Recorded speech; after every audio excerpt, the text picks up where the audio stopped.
koinobori fish, which means carp streamer in Japanese. It's a type of windsock that is traditionally flown in Japan in celebration of Children's Day, which takes place on May 5th. The streamers are made from paper or fabric and feature patterns from carp, a type of fish. Traditionally, the carp was chosen because it's full of energy and the streamer colors and sizes had specific meanings. Today, koinobori can be found in many different colors and sizes and are used to symbolize all children in a family. So let's go ahead and get started making our own koinobori fish carp kite. I got started on a piece of white paper, and with my white oil pastel, I'm deciding on what kind of pattern that I'd like my fish carp to have. So on this project, I'm creating a bunch of squares and rectangles that I can use onto my paper. Now once I've finished with my squares and rectangles, I'm going to start making a watercolor resist. I'm pressing down hard with this oil pastel so that the paint will go over top of the oil pastel and it will shine through on the paints. Here's a tip of the day. You might even want to start out by watering your paper. Sometimes it seems like the paint gets put on way too thick, and when the paint is put on thick, you won't be able to see that color shine through.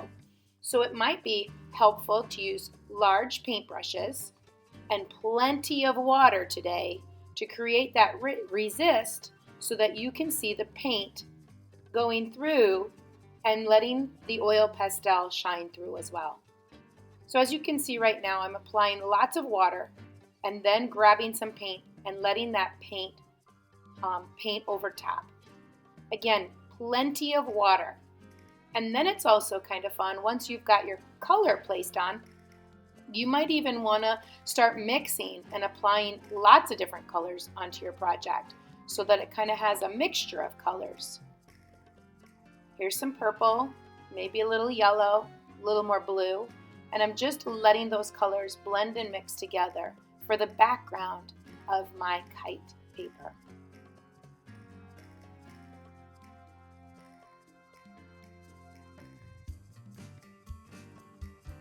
Now let's go ahead, when you're all done painting today, take a moment and set that off onto the drying rack and let that dry. This is going to be the main part of your project, so make sure that you like it. You've done a really nice job painting it, so you have a nice watercolor resist. Isn't it beautiful how the colors start to mix and blend? How they start to spread onto the paper? Now that I'm done and I've let this set aside to dry, I'm also going to start adding on some details onto this project by using some oil pastels and possibly even some metallic markers. I think that this really helps make it look awesome and amazing.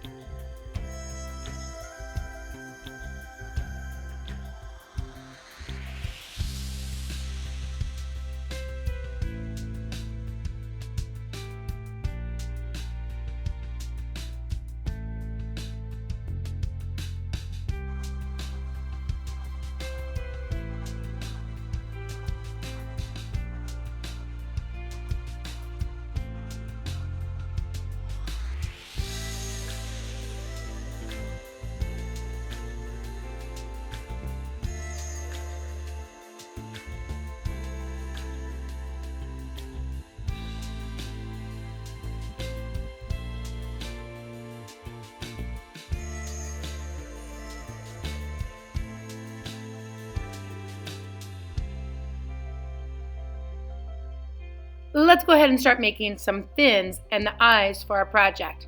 By folding your paper in half, you will end up cutting out two items. So I went ahead and I drew out a fin shape, and then I started cutting it out with scissors. Now, when your paper is folded, you should end up getting two of them. With the leftover purple paper, I'm going to fold it, draw out a nice big circle, and use that for my eye. Again, as the paper's folded, when you cut that out, you'll end up with two.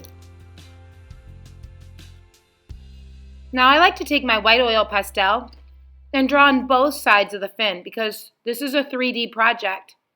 Once I've folded that, it'll stand up on the outside of my project so that it looks like a three-dimensional fin going off from my carp kite.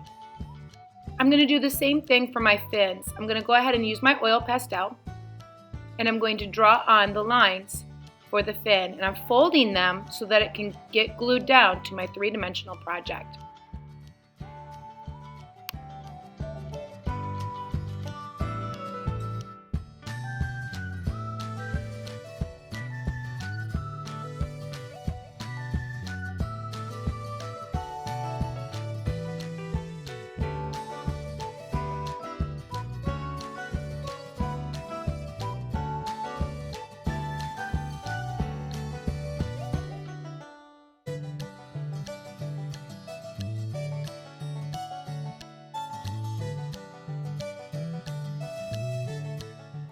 Lastly, let's go ahead and do the eyes.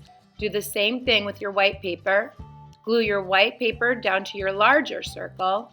And lastly, let's glue down the small circles for the inside part of our eye. Moving into the tail. Now that I've got my three-dimensional carp made together, I'm going to fold it and cut out a V shape to the bottom of my tail. You'll notice I didn't throw away a lot of the paper. I just cut it a small amount, and then I'm going to glue down these strips of tissue paper that can be used as the tail onto my kite. I'm just going to stick those in, hold that together, and let those streamers fall from the outside part of my kite or my carp's body.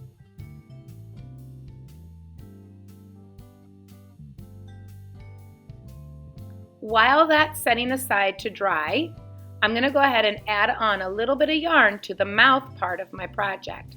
So using a hole punch, I'm going to punch out one hole from both sides of the paper. Then I'm going to take the yarn, place it through or into the hole, whichever way works best for you. Just get that yarn through the project, carry it over to the other side, and push that yarn through the hole.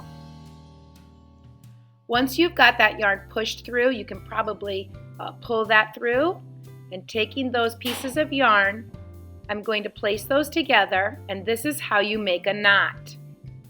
I'm going to take the yarn together, place it two pieces together, go around my fingers, place the end of the yarn through the circle, and pull that down. There we go. Now cut off any extra yarn, and now I have an area that my kite can hang. Pretty cool. I can't wait to see this hanging up. Let's go ahead and take a look at what it looks like hanging from my ceiling. Doesn't it look awesome? Happy art making.